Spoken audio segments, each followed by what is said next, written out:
I'm nothing special. In fact, I'm a bit of a bore.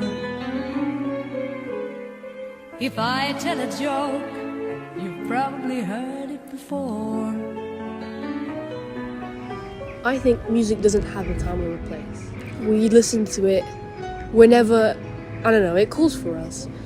Like in those moments where we feel like we don't have anyone else who understands us, music does, in a way that words can't explain. The notes and the melodies and the beats will embody something that we can't recreate with anything else. I find it kind of weird how we can't really touch music. It exists only in the moments that we play it. And I think we kind of take for granted that part of ourselves where we can just listen to something and feel so much things. And this thing that we can only hear somehow is so important to us.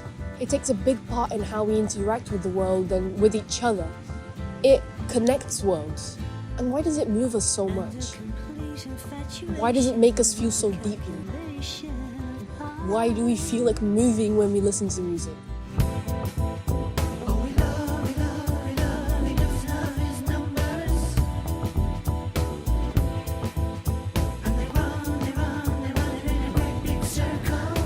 And when you stop to think about it, it's very interesting that no one human can create the same song as someone else. So if you have made something, whether it's a song or anything else, you are the only person in existence that could have made that. I mean, even the way we listen to music, everyone understands it in a different way. It just goes to show how different we all see the world. From our different experiences and our different views, we take in things completely differently. And that's something beautiful that music shows to me. But not just to me though.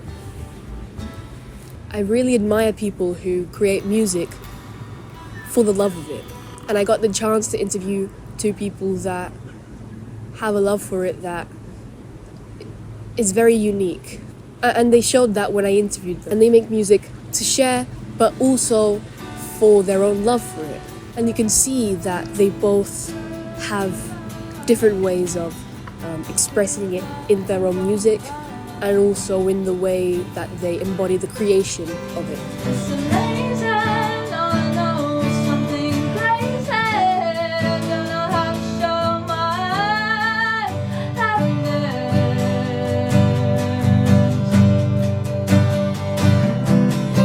And everything and nothing you just said. So I guess I'll have to sing to get over all these explosions in my head. I've always loved singing. I think my first reception, my school report in reception was like, she's always singing.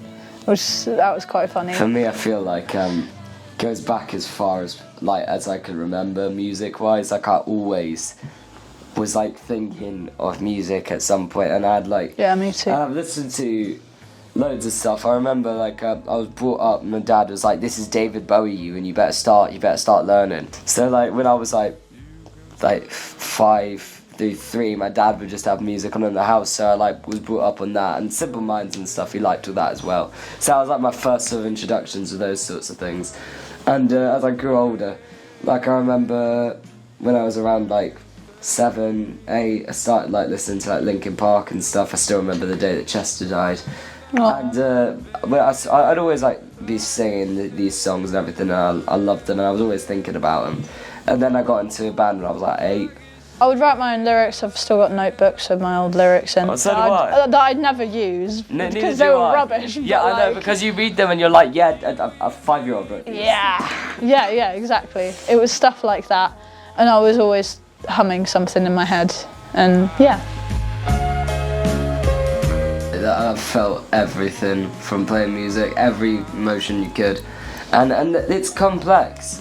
When you use music to when you feel emotions through music, you discover that emotions are so much more complex than they seem at face value. And powerful, yeah. They're so powerful. For example, like sad music. There's different types of sadness, and they're all very different, and that is often reflected in the music. there's boredom, sort of sadness. There's like melancholy, all that sort of stuff. And it's the same thing with the other emotions, like joy and stuff. There's different off branches of all these things, and music, I think, and art in general is one of the best ways to delve into this Yeah, like, a nice outlet for it. subconscious. Yeah. And it's been and felt everything on stage for me. I've felt like I was about to be sick because I was hanging upside down. You'll never really on know stage. why I was. For me, I'd say performing, like I think I remember in my first gig with Lava Pigeon, I got off the stage and I just had to be by myself, and I actually ended up having a bit of a cry because I was just so overwhelmed and like worried I'd made so many mistakes, but it was the funnest thing. That. Yeah, no, because everybody was obviously being very supportive, and I just had to have a moment on my own because it was so overwhelming, and I was so happy like on stage. And I think despite being overwhelmed, and I'm quite an emotional person, I cry quite a lot even if I'm not technically sad. I just do it when I'm overwhelmed sometimes. But since then, like performing on stage, there's no better feeling. Like all my worries melt away, and it's so cathartic. It's the best thing ever, and I always look forward to it, and it's always way better than I thought it would be. And I'm always so disappointed when it's over because it's like I wish this feeling could just last forever. Damn. Yeah, it's so hard to put your finger on because there's nothing like it for me, really. A lot of people might say to us like, what does the songwriting process look like? But really a hard one to it's answer, just being together and bouncing off of each other for us, like literally. Yeah, me and you specifically, because it's always nice to make music with other people who you get on with well, like socially, and it reflects in the writing. Yeah, exactly. Because I've always had, like, when writing songs, I've always had ideas in my head, and occasionally I get, like, a vocal melody, and I can hear in my head exactly what the instrumentation around it would sound like, and it's just a really nice feeling to, like, get what's in my head, like, out into music. It's and really satisfying, because you'll be like, oh, what's that called? Oh, what is it? What is it? And then just, like, you'll hit it, and you're like... Yeah, exactly, and it's great.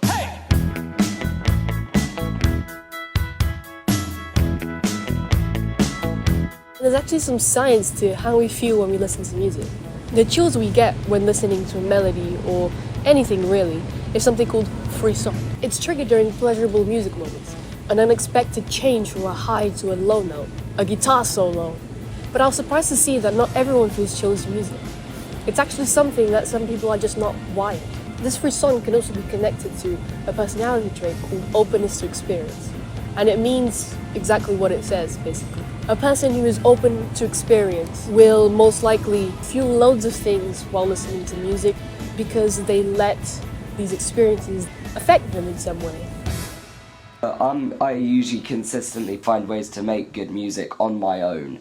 And if it's not perfectly within this boundaries that someone 100 years ago set, so what? Oh my gosh, can I expand on that, please? Yeah. Because I think one thing that's really, really key to note is that music theory can really enhance your music and your just general understanding of it if you want to do it professionally, but also it's not a necessity at all. And in fact, like Ewan said, some of the best music, in my opinion, has been made when people don't know much about music theory. Jimi Hendrix never knew a note of it. Yeah, exactly, and therefore have gone out of the boundaries of music theory and like made something so innovative and incredible. Like, for example, going back to my A-level music, we were analysing set works by so many different composers, and one of them was Danny Elfman, who is a film score composer. He's done so many things like Beetlejuice and Batman and Nightmare Before Christmas, things like that. He's worked with a lot of Tim Burton. Then. Exactly, and he is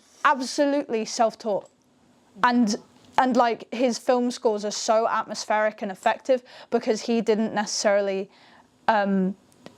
he didn't know enough about the music theory to stay within the boundary, and therefore he created music that was really unique and distinctive to his style, if that makes sense. And it really works for the kind of macabre stuff that he does, in my opinion.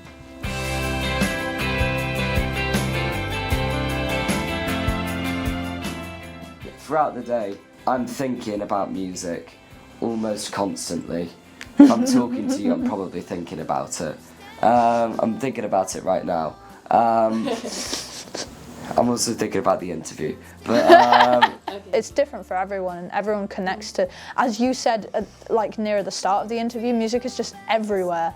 Yeah. And even if they don't realise it everything. consciously, everyone kind of engages in it in one way or another. there's music in literally everything. Yeah, and some people like consciously engage in it like more than other people, but everyone engages in it in some way. With the I link just to hear music in everything.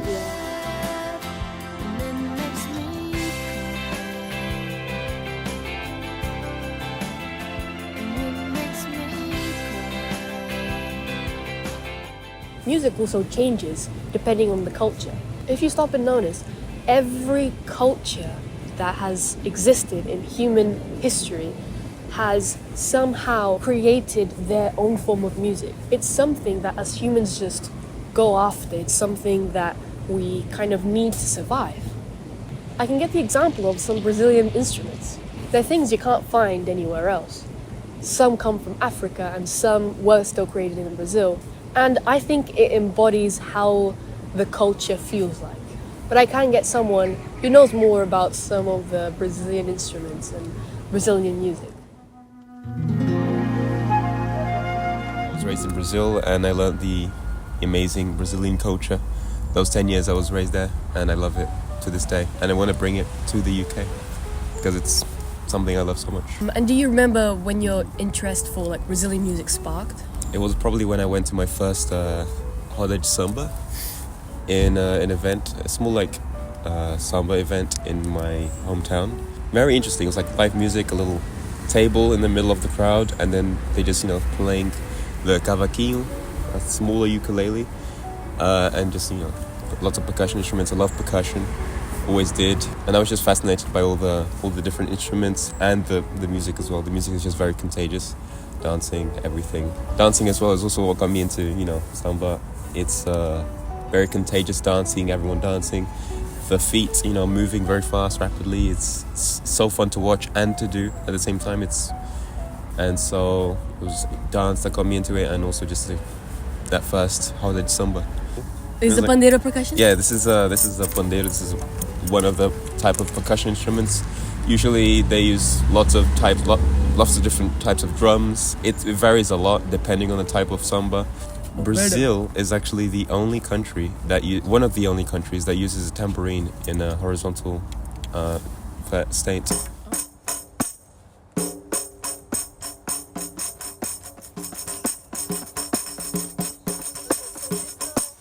Usual samba schools and rodas, this is like the main samba rhythm. It's just 1, 2, 3, 2, 1, 2, 3.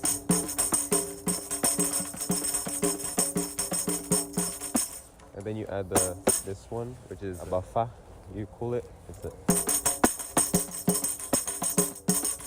So all the notes are like 1, 2, 3, 4.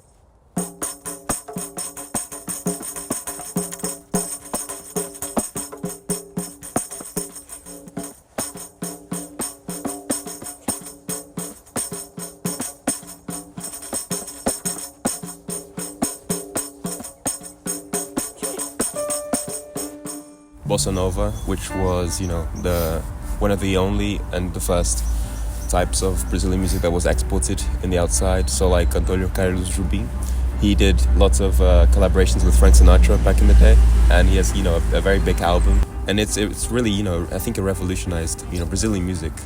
To this day, Bossa Nova is international. Even if it's a very old genre, people are, getting back into it and making new music like Loewe. Loewe has lots of different Bossa Nova music, fucking Billie Eilish as well. Yeah. It's like jazz and march band, and a march band had a baby, basically. That's why I like samba so much, because it's so freeing. It's not very uptight. Usually there's so many different versions of one song, like jazz, and people create iterations upon iterations of the same song. The thing about samba, it just brings everyone together into one place, and it just unites people. I think that's the main thing of samba. And it's very warm, a very warm genre. When you hear it, you can't help yourself from dancing a little bit. Like you just tapping your feet or having a little samba.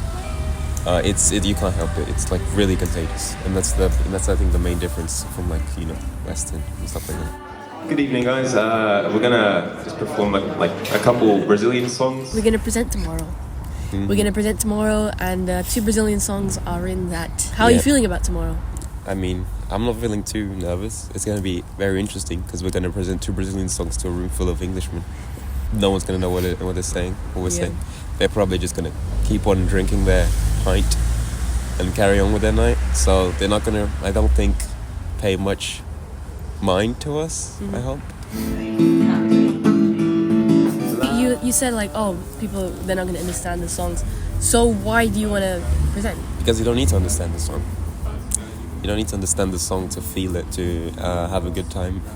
It's not the words that make you feel something when a song is. It's the rhythm, the cadence, the notes, and really just the feeling behind the words or how you say it. And usually the feelings tied to samba and bossa nova is a calm, relaxed, or happy feeling. And so I'm very happy to share this kind of music, even though I know they won't understand it. I hope they'll feel something, and that's what I want to do. Segura! Não posso ficar nem mais minuto com você. Sinto muito amor, mas não pode ser. Moro em Jaçanã. Se eu perder este trem, E sai agora às 11 horas, só amanhã de manhã.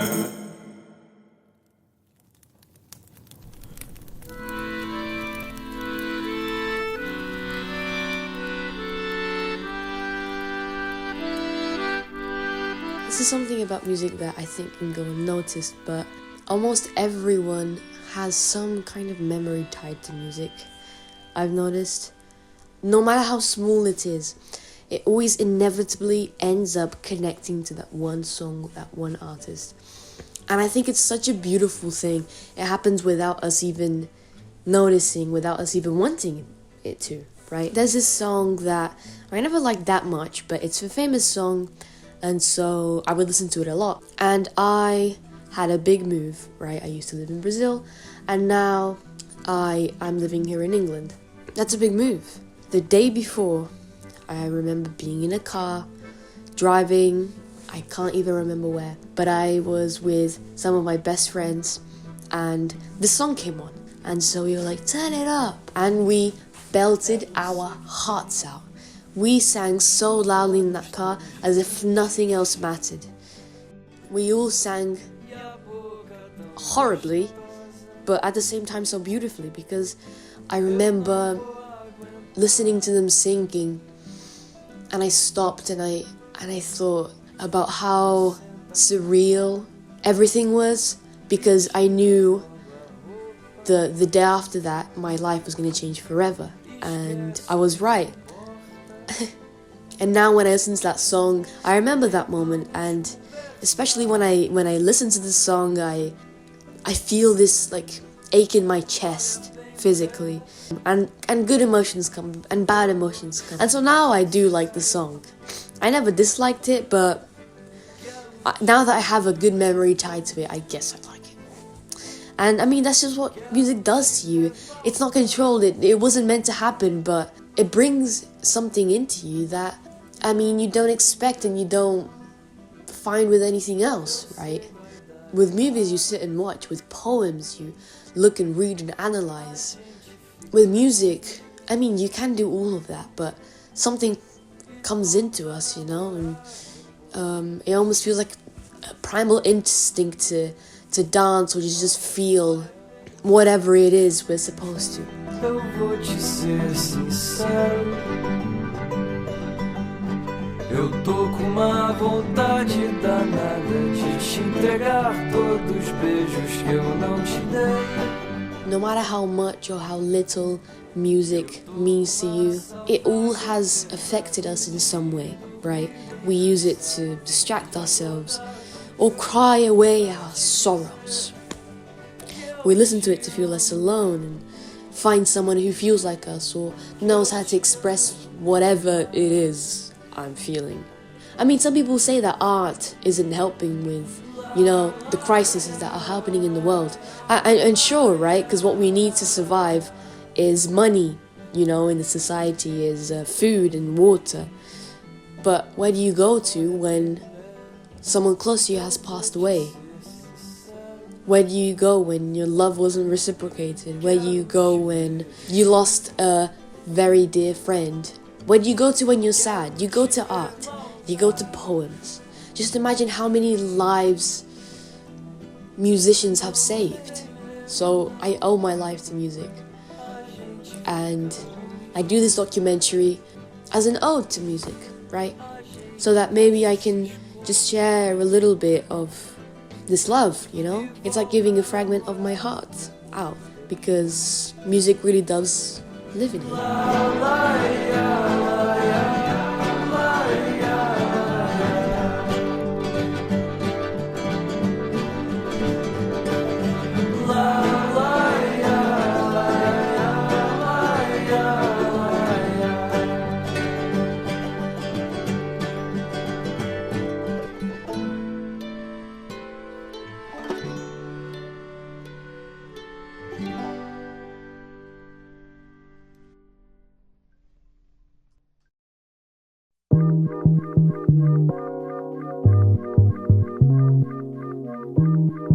Turn it up loud.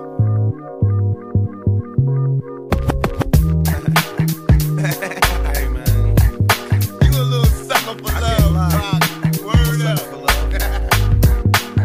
I should have seen you was trouble right from the start. Taught me so many lessons, how not to mess with broken hearts. So many questions. When this began, we was the perfect match. Perhaps we had some problems, but we working at it. And now the arguments are getting loud. I wanna stay, but I can't help from walking out. Let's throw it away. Just take my hand and understand. If you could see, I never planned to be a man. It just wasn't me. But now I'm searching for commitment and